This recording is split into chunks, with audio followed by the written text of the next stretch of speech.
मशहूर medical journal the Lancet में antibiotic दवाओं पर एक रिपोर्ट प्रकाशित हुई है भारत के बारे में, हमारे देश के बारे में, जिसमें यह लिखा है कि भारत के लोग भेल पूड़ी और चाट की तरह एंटीबायोटिक दवाओं का सेवन करते हैं, बिना सोचे समझे एंटीबायोटिक दवाएं लेते हैं और शायद वो ये सोचते हैं कि एंटीबायोटिक दवाओं से वो एक दिन में ही ठीक हो जाएंगे, शाम तक ठीक हो जाएंगे और अगले दिन काम पर चलने लगेंगे। नमस्ते दोस्तों, मैं हूं डॉक्टर अजहर और आप देख रहे हो बेयर वाइटर्स।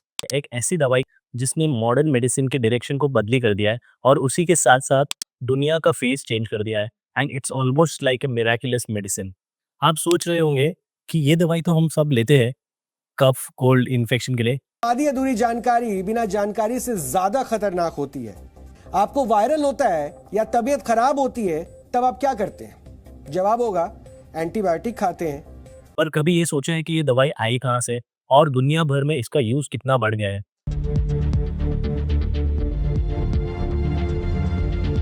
ये इंट्रोडक्टरी फर्स्ट वीडियो है इस सीरीज में। इसके आगे के वीडियोस में और भी हम लोग डीप डाइव करने वाले हैं अबाउट द एंटीबायोटिक्स। चलिए शुरू करते हैं कहानी उस मोल्ड की जहां से एंटीबायोटिक पहली बार डिस्कवर हुआ। लंदन में डॉक्टर अलेक्जेंडर फ्लेमिंग इन 1928 अपने लैब से छुट्टी लेके थोड़े दिनों तक एक वेकेशन पे गए थे। जब वो अपने वेकेशन से रिटर्न आते हैं अपने लैब में, तब वो देखते हैं कि सारी डिशेस में बैक्टीरिया का ग्रोथ हुआ था, बट एक ऐसी डिश थी जहां पे बैक्टीरिया ग्रो नहीं हुआ था। उसके जगह पे एक ब्लू ग्रीन फंगस ग्रो हो रहा था और उसके आसपास जो बैक्टीरियल कॉलोनीज थे वो मर चुकी थी। तो इस बारे में डॉक्टर फ्लेमिंग ने सोचा ये तो कुछ खास बात है। उसके बाद उन्होंने उस फंगस को नाम दिया, उसका नाम था पेनिसिलियम नोटाटम। और उसने जो सब्सटेंस बनाया उसको नाम दिया गया पेनिसिलिन। जी हाँ, पेनिसिलिन ऑफिशियली एक दुनिया का फर्स्ट एंटीबायोटिक था। उसके पहले के जो मेडिकेशंस यूज करते थे इन्फेक्शन में, उसे हम एंटीबायोटिक्स नहीं यूज करते थे क्योंकि उसका सोर्स बायोलॉजिकल चीजों में से नहीं आया था। इसलिए अब इस पेनिसिलिन की खास बात ये थी कि ये जो पेनिसिलिन था वो सिर्फ बैक्टीरियल सेल्स को किल करता था, ह्यूमन सेल्स को हार्म किए बिना। पर प्रॉब्लम ये थी कि उसे एक्सट्रैक्ट करना बड़ा मुश्किल था। फ्लेमिंग ने 1929 में अपना काफी सारा रिसर्च पब्लिश किया, बट वर्ल्ड लेवल पे उसमें ज्यादा इंटरेस्ट नहीं दिखाई दिया। 10 साल तक पेनिसिलिन एक लैब क्यूरियोसिटी बन के रह गया था। फिर आया वर्ल्ड वॉर। दुनिया में हमने वॉर्स की वजह से काफी सारी चीजें सीखी है। जब वर्ल्ड वॉर 2 आया था, उस समय में वुंड्स, इन्फेक्शंस, एम्पुटेशंस, सोल्जर्स का डेथ होना काफी कॉमन हो गया था।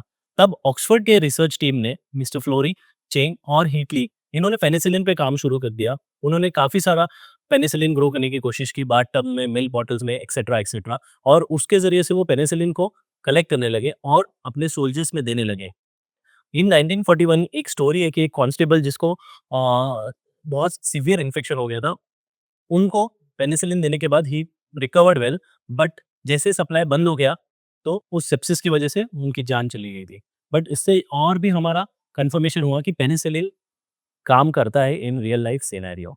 और दुनिया की ये समझने के बाद 1944 में हर यूएस सोल्जर के मेडिकल किट के अंदर पेनिसिलिन का इंक्लूजन था। जब वॉर खत्म हो गई, उसके बाद पेनिसिलिन का use pneumonia, tuberculosis, syphilis and surgical infections के अंदर होने लगा।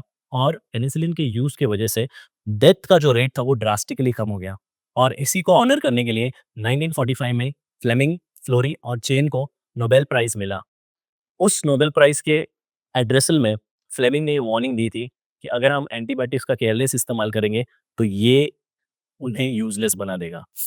चलिए देखते हैं इंडिया में एंटीबायोटिक्स का इस्तेमाल का क्या स्केल है। आज के डेट में इंडिया में हर रोज ऑलमोस्ट 1.5 करोड़ लोग किसी न किसी फॉर्म में एंटीबायोटिक्स का इस्तेमाल करते हैं। हर साल 5 बिलियन डोसेज यूज होते हैं। बच्चों में निमोनिया और डायरियल डेथ्स को 70 to 80% तक कम कर चुका है, thanks to the timely use of antibiotics. Tuberculosis, urinary tract infection, typhoid and surgical infections, इन सबको प्रिवेंट करने में एंटीबायोटिक्स ने बहुत इंपॉर्टेंट रोल प्ले किया है।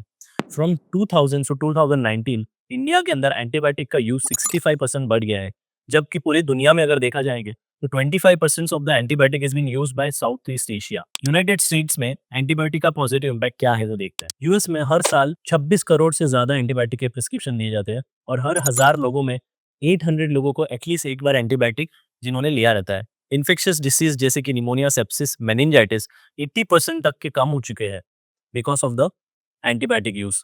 जबकि एंटीबायोटिक यूज के पहले जब एंटीबायोटिक्स नहीं थे तो वो 80% ऑफ द लोग उन बीमारियों की वजह से सकम हो जाते थे। हॉस्पिटल एंटीबायोटिक प्रोग्राम्स ने इन्फेक्शन कंट्रोल और कॉस्ट दोनों को बहुत अच्छे से इंप्रूव किया है। 10 साल में 4.6 बिलियन बचाए गए हैं कॉस्ट में। चलिए देखते हैं what is the scenario in the UK.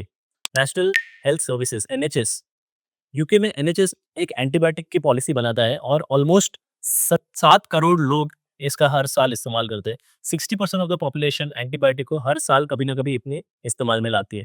2014 से लेके 2018 तक एंटीबायोटिक के यूज में 9% का रिडक्शन आया है, लेकिन इन्फेक्शियस डेथ रेट में बढ़ोतरी नहीं आई है।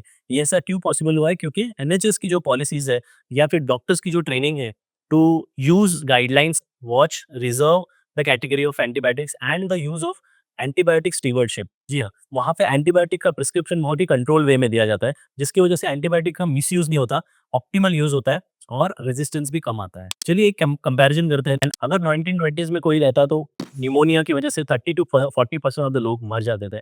सेप्सिस की वजह से 50 to 70% लोगों की जान चली जाती थी। सिमिलरली ट्यूबरकुलोसिस, टाइफाइड, इसकी वजह से major illnesses and major mortality भी होती थी।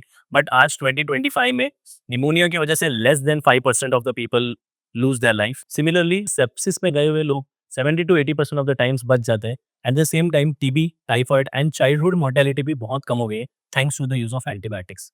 वर्ल्ड हेल्थ ऑर्गेनाइजेशन के हिसाब से हर साल 20 से 30 लाख जिंदगियां एंटीबायोटिक की वजह से बचती है in low and middle income countries. Similarly India is one of the top beneficiaries out of it. Antibiotic का इतिहास फंगस से स्टार्ट हुआ है और आज एंटीबायोटिक्स की जो इंडस्ट्री वो एक $1 बिलियन साइंटिफिक इंडस्ट्री बन चुकी है। हर एक पिल के पीछे सालों की रिसर्च, क्लिनिकल ट्रायल्स और सेफ्टी टेस्टिंग होती है। हर एक एंटीबायोटिक मार्केट में आने के पहले 10 से 12 साल तक उसका रिसर्च किया जाता है और लगभग करोड़ों रुपए उसके अंदर उसके रिसर्च में इन्वेस्ट किए जाते हैं। अगर हम एंटीबायोटिक्स को प्रोटेक्ट नहीं करेंगे तो फ्यूचर में हमें हमारी जनरेशंस के लिए कोई एंटीबायोटिक्स नहीं बचेगा। अगर आपको ये वीडियो पसंद आया तो प्लीज़ लाइक, शेयर, सब्सक्राइब और ज़्यादा से ज़्यादा लोगों तक इस वीडियो को आप शेयर कीजिए। मैं हूँ डॉक्टर अज़हर और ये है बेयर वाइटल्स। यहाँ पे हम scientifically health related and medical related informations को प्रोवाइड करते हैं। Thank you so much.